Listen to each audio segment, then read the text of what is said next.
नमस्कार, मी Gautam Kamble. GK news मराठीमध्ये आपलं सर्वांचं स्वागत.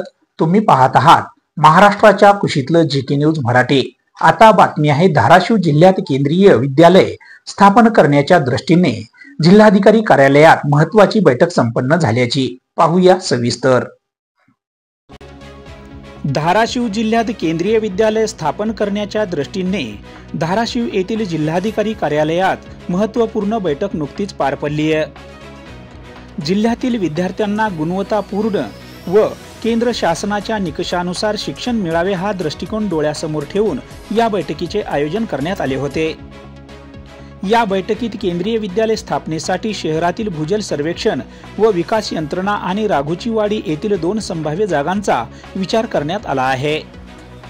सदर दोन्ही जागांचा परिपूर्ण प्रस्ताव तयार करून तो राज्य शासनामार्फत केंद्र शासनाकडे पाठवावा अशा सूचना या बैठकीदरम्यान प्रशासनाला देण्यात आल्या.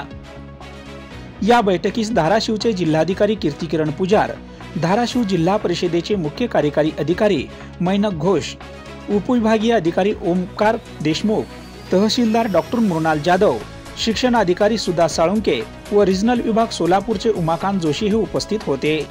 Bureau report, GK news Dharashiv.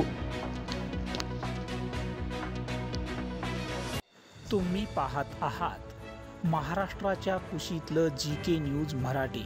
सात जनतेची, भूमी महाराष्ट्राची.